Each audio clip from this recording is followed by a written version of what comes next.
Skyrain terlalu gengsi untuk mengatakan jika dirinya mencintai sekretarisnya. Dia selalu beralibi jika perasaannya pada janda seksi itu hanya sekadar penasaran saja. Meski sudah cukup kentara perhatiannya, bahkan selalu menjadi seseorang yang ikut memisahkan hubungan Lala dengan lelaki-lelaki lain pun, Sky masih tak mau mengakui jika dirinya memiliki sebongkah ketulusan di hatinya. Malahan, Sky terus menunjukkan kesan jika dia hanya menginginkan seksinya Lala. Di luar sana banyak sekali personil Teletubbies yang mengantri untuk aku kencani, Lala. Lala menggerutu pelan. Aku lebih suka kerja lembur daripada menerima ajakan kencan bos mesum, galak, playboy, narsistik. Langsung saja kita masuk ke ceritanya. Hari ini hari pertama Lala menjanda setelah 5 bulan lamanya wanita itu dianiaya fisik dan batin oleh sang mantan suami. Kamu akan menyesal sudah meminta cerai dariku, La. Kau dengar, umpat serapah yang terlontar dari mulut Harry. Lelaki itu diseret beberapa polisi. Jelas sudah jika Harry akan dimasukkan lagi ke dalam bui setelah terbukti menganiaya Lala hingga ditemukan beberapa tulang yang retak. Tak sampai di situ, bahkan setelah divonis penjara selama 4 tahun pun, lelaki itu masih sanggup menamparkan brutal Lala di keramaian tempat sidang perceraian. Lala tak terisak, tapi air mata itu terjatuh membasahi pipinya. Sambil mengusap wajah, Lala berjalan mendatangi mobil limosin. Mobil mewah sang bos yang memang baru saja tiba untuk menjemputnya. Ya, hari ini Lala tetap harus bekerja, bahkan diwajibkan ikut keluar kota. Ada permasalahan apapun, sedih, senang, hujan, badai, Lala tetap harus masuk kantor atau gajinya akan dipotong. Bersedia kerja lembur demi mendapatkan pundi-pundi rupiah yang bisa dia gunakan untuk pengobatan kanker mulut rahim ibunya.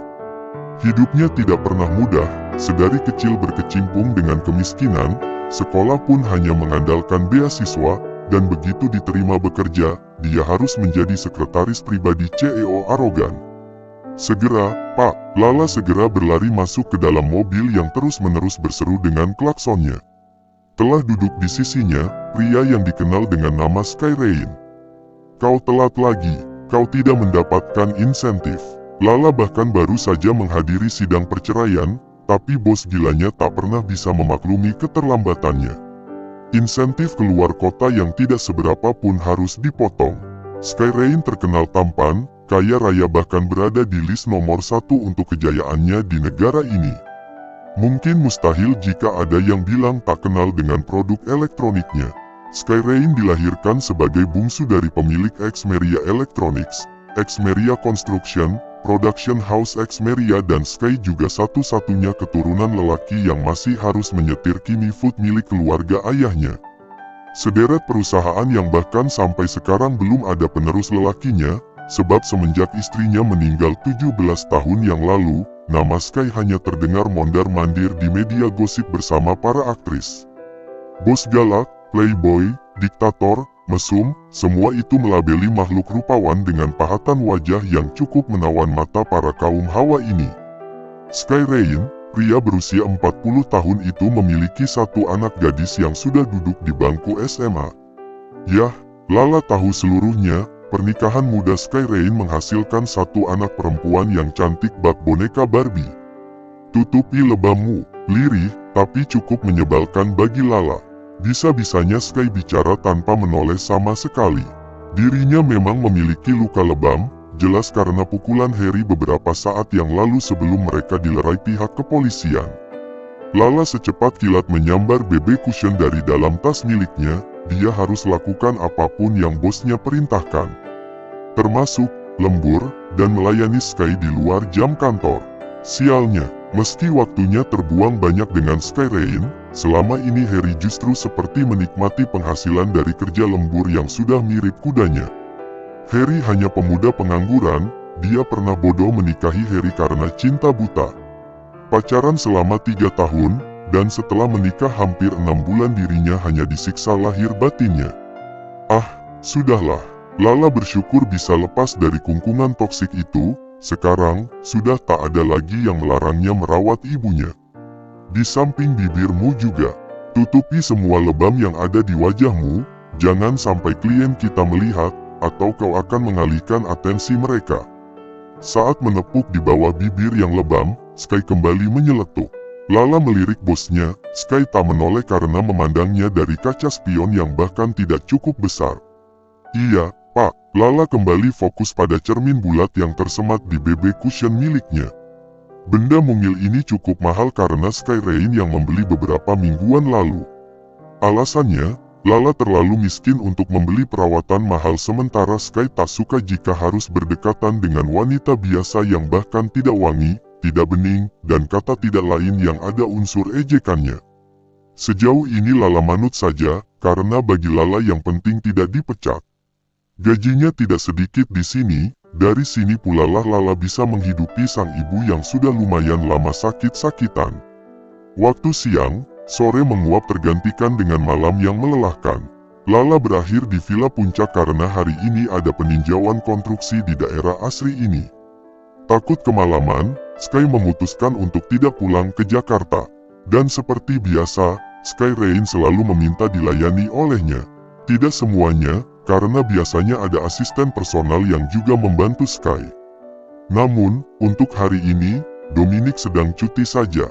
Lala jadi harus melakukan hal yang terlalu bersifat pribadi. Contohnya seperti sekarang ini, Lala yang menyiapkan pakaian ganti Sky layaknya istri duda arogan itu. Berdiri di sisi ranjang, sementara Sky duduk bersandar di sofa sembari menatapnya warawiri menyiapkan seluruh kebutuhan Sky, termasuk air hangat untuk mandi. Kau sudah resmi janda kah? Celetukan Sky membuat Lala menoleh. Ah Tuhan, dia baru saja mengganti status istrinya menjadi janda dan lihat, Skyberg 3L**J4 nanogram dada di depannya. Iya, Pak. Lala mengangguk. Sky bangkit dari sofa, mendekati Lala yang berdiri gemetar. Sungguh, Lala sering digoda lelaki mesum ini. Yah, walau sejauh ini Sky tak pernah bersikap kurang ajar tanpa izin darinya. Kau tidak berniat berkencan denganku. Satu malam, kau akan dapatkan yang kau inginkan. Dengar, tawaran yang membuat Lala begitu skeptis terhadap lelaki itu. Jujur saja Lala tak kapok menikah, dia perlu melanjutkan hidup meski pernah gagal menjalani biduk rumah tangga, tapi menjatuhkan diri pada Sky, Lala rasa juga bukan pilihan yang tepat. Aku bertanya padamu, Sky membentak karena Lala ternganga lebar. Bagaimana tidak sob, baru menjanda 1 hari saja, Sky Rain sudah berani mengajaknya berkencan 1 malam. Tunggu, sejatinya ajakan berkencan dari Sky sudah sedari lama, tepatnya sebelum Lala menikahi Harry yang ternyata hanya numpang lewat dalam hidupnya yang sial. Lala sudah 5 tahun bekerja dengan bos Firaun ini. Sedari usianya masih 25 tahun hingga saat ini sudah 30 tahun. Sebenarnya, Sky cukup tampan, menawan, kekar, tinggi, parasnya nyaris sempurna untuk ukuran pria 40 tahun. Namun, tidak mungkin seorang manusia lahir tanpa cacat. Sky banyak sekali kekurangan dan salah satu yang membuat Lala tak suka, sifat skeptis Sky, bahwa tak ada yang layak dinikahi selain almarhumah mantan istrinya. Bagi Sky, wanita yang lain hanya pemeran figuran saja. Diajak berkencan, lalu hempas seperti yang dia lakukan selama ini pada perempuan cantik yang mengejarnya. Mungkin memang hanya Lala yang terlalu bodoh menolak pesona Sky. Padahal jika diingat kembali, Sky tak kurang-kurang mengesampingkan gengsi demi merayunya. Kau masih tidak mau berkencan denganku? Tidak, Pak, terima kasih. Lala menolak halus, tapi bagi Sky Rain tidak halus sama sekali karena hampir penolakan itu tidak pernah ia dapati selama hidupnya. Sky cukup kuat ketika mengolah rahangnya hingga tampak tegas. Kalau begitu lembur sampai pagi. Diraihnya berkas-berkas laporan dari atas meja, lalu melemparkannya satu persatu di atas ranjang king size miliknya. Ini laporan keuangan PHX Meria, ini laporan keuangan Xmeria Electronics, ini laporan keuangan Xmeria Construction, dan terakhir, ini laporan keuangan Kimi Food. Lala terpelongo karena di mobil Sky, Lala sudah cukup memeriksa laporan itu beberapa waktu yang lalu. Lagi pula, di kantor ada yang seharusnya. Saya harus ngapain lagi? Tidur denganku, sentak Sky. Dan Lala terkaget setelah Sky meralat. Tentu saja memeriksa ulang laporan keuangan itu satu persatu. Pastikan tidak ada yang rancu. Iya, Pak. Lala mengangguk takut. Sebenarnya tidak terlalu serius ketakutannya, karena sejauh ini Sky tak pernah bermain tangan, setidaknya Harry lebih tidak baik dalam memperlakukan dirinya selama ini. Yah, Lala mengaku jika setidaknya, Sky menggajinya tidak murah. Tidak mudah mencari perusahaan yang bosnya bisa menggaji karyawan dengan nominal uang yang ditawarkan Sky. Sky ngeluyur keluar, Lala ikut berlari menyusul di belakangnya.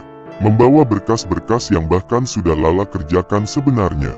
Di sofa ruang tamu, Lala menurunkan bawaan berkasnya, duduk di lantai sisi meja sambil mulai menata ulang berkas. Yah, meski sudah dia periksa sepenuhnya, tidak salah jika Sky menyuruhnya memeriksa ulang. Daripada dipecat, dia akan lebih sengsara lagi jika tak memiliki pekerjaan. Memang Sky sering memotong gajinya, tapi bila mana dikulik kembali, Sky juga sering memberikan reward sampingan seperti membelikannya make up, parfum, dan lain sebagainya. Lala tak melupakan bagaimana dia pontang-panting melamar pekerjaan. Di saat sudah ada yang bisa membuatnya lebih terangkat dari jurang kemiskinan, maka tidak akan pernah Lala sia-siakan. Sky berdiri bergemuruh di sisi jendela, dan kaca yang menunjukkan kebun asri ala puncak, dia pandangi. Tatapannya lumayan tajam karena diiringi deru napas kesal. Berkali-kali mengajak Lala berkencan, wanita biasa itu justru tak pernah mengatakan mau. Sial bukan, seorang Sky ditolak, itu tidak lucu sama sekali, pun herannya Sky tak jera. Esoknya dan esoknya lagi, Sky selalu menyeletuk saat ingin berkencan. Walau jawaban Lala tetap sama, tidak dan terima kasih seperti sop kasir Alfa Mei. Hai, Om Sky. Lala melirik pada bosnya, di sana telah berdiri bergelayut seorang gadis muda, sayangnya belum sampai tersentuh, Sky sudah membentak wanita itu. Aku sedang tidak mood, Syafira nama artis sinetron itu. Bukannya kita akan makan malam bersama di villa ini. Sky terkekeh, lalu menatap tajam ke arah Syafira yang memberengut. Tidak ada yang memintamu berperan sungguh-sungguh. Yah, mereka hanya settingan agar popularitas Syafira terdongkrak. Biasanya, aktris akan dikenal setelah melalui proses skandal. Tapi cintaku sungguhan, Syafira ingin, Sky benar-benar menjadikannya pasangan hidup, tak masalah soal perbedaan usia, dia rela menjadi istri om-om kaya raya. Kau bahkan tidak berada di standar kriteriaku, Syafira. Seperti biasanya, Sky terlalu pahit saat mengkritik. Lala saksinya, betapa sering CEO killer itu mematahkan hati perempuan. Syafira mencebikkan bibir, duduk dengan kesal di sofa ruang tamu. Kakinya lekas menyilang sambil berkata enteng pada Lala yang sudah kembali fokus pada berkasnya. Buatkan minuman dong, lah.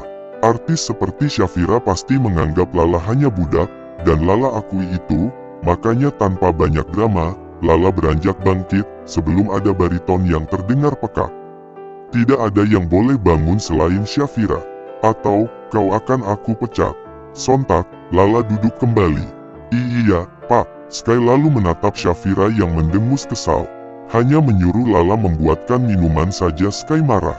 Kau boleh pergi, tapi, sayang, ini hanya tidak sengaja, lagi pula, Syafira tidak serius menyuruh. Tapi yang namanya, Sky akan sulit diyakinkan jika sudah begini, jalan satu-satunya hanya pergi. Oke, Syafira mengalah. Kenapa kau sulit sekali mengertiku? Gadis itu melemos kesal sambil menggerutu. Sudah berapa dukun yang kudatangi, bahkan rela dicabuli demi bisa membuatmu jatuh cinta padaku, Om Sky. Ah sial sekali, Sky beralih pada Lala yang mulai kembali terbengong di tempatnya. Lihat apa lagi, jam kerjamu sudah dimulai. Lala mendengus. Kenapa nasibku sesial ini, ya Tuhanku? Andai saja Lala orang kaya, agaknya takkan pernah Lala sudi berurusan dengan monster diktator seperti Sky. Aku bisa tahu isi hatimu. Lala terkejut karena Sky berceletuk ketus. Dipandanginya lelaki bengis itu dengan bibir menyengir meski sungguh tak begitu ingin. Nasibmu tidak sial, kau justru sangat beruntung memiliki bos tampan sepertiku. Kau harus tahu, di luar sana, banyak personil Teletubbies yang mengantri untuk tidur bersamaku. Teletubbies, Lala bahkan tak bisa menahan tawa saat membayangkan seorang Sky Rain berkencan dengan Dipsy.